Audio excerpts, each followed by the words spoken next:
प्रिय व्यूअर्स, यह Sanskriti IAS YouTube channel का PT think and solve program है। इस प्रोग्राम के अंतर्गत प्रत्येक दिन यूपीएससी और स्टेट पीसीएस से संबंधित 5 प्रश्न व्याख्या सहित उत्तर के साथ दिए जाएंगे। हमें आशा है कि यह प्रोग्राम आपकी तैयारी में मददगार साबित। चलिए देखते हैं आज के अपने प्रश्नों को। हाल ही में अफ्रीकी महाद्वीप में स्थित कीबू झील चर्चा में रही है। यह किन 2 देशों की सीमा पर स्थित है?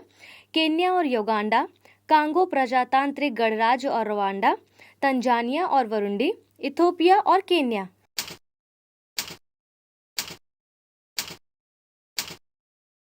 करेक्ट आंसर होगा ऑप्शन बी। आइए व्याख्या से इसको थोड़ा और समझ लेते हैं। कीवू झील अफ्रीका की रिफ्ट घाटी में स्थित है, जो कांगो लोकतांत्रिक गणराज्य और रवांडा के बीच स्थित है। इस झील के गहराई में घुलित कार्बन डाइऑक्साइड और मीथेन का संकेंद्रण होता है, जो न्यारागोंगो ज्वालामुखी पर्वत के उद्वेदन के कारण उत्पन्न हुआ है। इस झील के रवांडा वाले तट पर तैरते ऊर्जा संयंत्र का निर्माण किया गया है, जो इस झील से मीथेन को अलग कर इसका उपयोग ऊर्जा उत्पादन में करता है। हाल ही में संभावना व्यक्त की गई है कि मीथेन के अत्यधिक संकेंद्रण से इस झील में तलछट विस्फोट हो सकता है, अतः विकल्प बी इसका करेक्ट आंसर होगा। प्रश्न 2 की ओर बढ़ते हैं। केंद्रीय मीडिया प्रत्यायन दिशा निर्देश 2022 के संदर्भ में निम्नलिखित कथनों पर विचार कीजिए। यदि कोई पत्रकार देश की सुरक्षा, संप्रभुता और अखंडता, विदेशी राज्यों के साथ मैत्रीपूर्ण संबंधों तथा सार्वजनिक व्यवस्था के लिए खतरा उत्पन्न करता है, तो उसकी मान्यता वापस ले ली जाएगी या निलंबित कर दी जाएगी। मीडिया कर्मियों को अपने सार्वजनिक सोशल मीडिया प्रोफाइल तथा विजिटिंग कार्ड्स पर भारत सरकार से मान्यता प्राप्त शब्दों का उपयोग करना अनिवार्य है। उपरोक्त कथनों में से कौन से कथन सही है? केवल एक, केवल दो, एक और दो दोनों, ना तो एक ना ही दो। करेक्ट आंसर क्या होगा?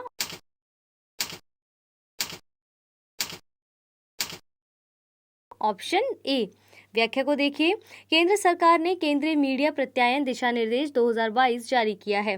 इसके तहत यदि कोई पत्रकार देश की सुरक्षा, संप्रभुता और अखंडता, विदेशी राज्यों के साथ मैत्रीपूर्ण संबंधों, सार्वजनिक व्यवस्था के लिए हानिकारक तरीके से यदि कार्य करता है या उस पर गंभीर संज्ञेय अपराध का आरोप लगाया जाता है, तो ऐसी स्थिति में उसकी मान्यता को वापस ले लिया जाएगा या फिर उसे निलंबित कर दिया जाएगा। इसके अतिरिक्त शालीनता, नैतिकता या अदालत की अवमानना, मानहानि या किसी अपराध के लिए उकसाने के संबंध में कार्य करने के कारण भी मान्यता निलंबन की जा सकती है। मान्यता प्राप्त मीडिया कर्मियों को सार्वजनिक social media profile, visiting cards, letter heads या किसी अन्य फॉर्म या किसी भी प्रकाशित कार्य पर भारत सरकार से मान्यता प्राप्त शब्दों का उपयोग करने से प्रतिबंधित कर दिया गया है। इसीलिए इसका करेक्ट आंसर क्या था? Option A. आइए तीसरे प्रश्न की ओर बढ़ते हैं। वर्ल्ड ऑयल आउटलुक 2021 के संदर्भ में निम्नलिखित कथनों पर विचार करें। इसे पेट्रोलियम निर्यातक देशों के संगठन द्वारा जारी किया जाता है। वर्ष 2045 तक भारत की कच्चे तेल की मांग 11 मिलियन बैरल प्रतिदिन तक पहुंच जाएगी। उपरोक्त कथनों में से कौन से कथन सही हैं? केवल एक, केवल दो, एक और दो दोनों, ना तो एक ना ही दो। करेक्ट आंसर क्या होगा?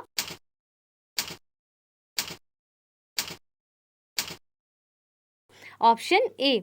हाल ही में राज्यसभा में एक लिखित प्रश्न के जवाब में पेट्रोलियम एवं प्राकृतिक गैस राज्य मंत्री ने इस संदर्भ में उत्तर दिया है कि पेट्रोलियम निर्यातक देशों के संगठन द्वारा जारी वर्ल्ड ऑयल आउटलुक से अनुमान लगाया है कि भारत में तेल की मांग वर्ष 2045 तक वर्तमान 4.9 मिलियन बैरल प्रतिदिन की तुलना में लगभग 11 मिलियन बैरल प्रतिदिन तक पहुंचने की उम्मीद है। अतः कथन 1 सही है, जबकि कथन 2 सही नहीं है। ओपेक पेट्रोलियम निर्यातक देशों का जो एक संगठन है, इसमें क्या कहा गया है कि यह सितंबर यानी कि 14 सितंबर 1960 को बगदाद में पहले 5 सदस्यों यानी कि ईरान, इराक, कुवैत, सऊदी अरब और वेनेजुएला द्वारा स्थापित किया गया था और फिर वर्ष 1965 में इसका मुख्यालय वियना, ऑस्ट्रेलिया में किया गया। हालांकि ऑस्ट्रेलिया इसका सदस्य राज्य नहीं है। इसीलिए इसका सही आंसर क्या होगा? Option A. चौथे प्रश्न को ध्यान से देखिएगा। हाल के दिनों में चर्चा में रहे कंवल टाइगर रिजर्व के संदर्भ में निम्नलिखित कथनों पर विचार कीजिए। यह आंध्र प्रदेश के उत्तरी क्षेत्र में गोदावरी तथा कदम नदी के जल ग्रहण क्षेत्र में स्थित है। इसे वर्ष 2012 में टाइगर रिजर्व घोषित किया गया है। यह तडोवा, अंधारी तथा इंद्रावती टाइगर रिजर्व से जुड़ा हुआ है। उपरोक्त कथनों में से कौन से कथन सही है? केवल एक और दो, केवल 2 और 3, केवल 2, 1, 2 और 3। करेक्ट आंसर क्या होगा?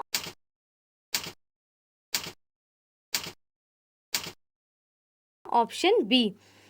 कंवल टाइगर रिजर्व तेलंगाना राज्य के उत्तरी क्षेत्र में गोदावरी और कदम नदियों के जल ग्रहण क्षेत्र में स्थित राज्य के सबसे समृद्ध सागौन वनों में से एक है। इसे वर्ष 1965 में स्थापित किया गया था तथा वर्ष 1999 में संरक्षित क्षेत्र घोषित किया गया है और इसीलिए वर्ष 2012 में इसे बाघ अभयारण्य का दर्जा दिया गया। कंवल टाइगर रिजर्व उत्तर में महाराष्ट्र के तडोवा अंधारी टाइगर रिजर्व तथा उत्तर पूर्व की ओर छत्तीसगढ़ के इंद्रावती टाइगर रिजर्व से जुड़ा हुआ है और इसीलिए इसका करेक्ट आंसर क्या बताया था? Option B.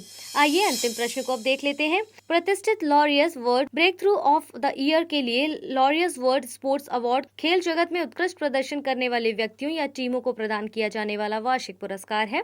इसे पहली बार वर्ष 2000 में प्रदान किया गया था। हाल ही में भारतीय क्रिकेटर विराट कोहली को इस पुरस्कार के लिए नामांकित किया गया।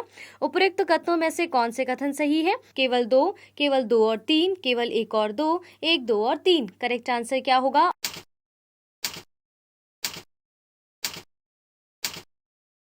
Option C. आइए व्याख्या को देखते हैं। Breakthrough of the year के लिए लॉरियस वर्ल्ड स्पोर्ट्स अवार्ड इन व्यक्तियों को और टीमों की उपलब्धियों का सम्मान करने वाला एक वार्षिक पुरस्कार है जिन्होंने खेल की दुनिया में शानदार प्रदर्शन किया है। इसे पहली बार वर्ष 2000 में प्रदान किया गया था। यह पुरस्कार Laureus sports for good foundation द्वारा प्रदान किए जाते हैं।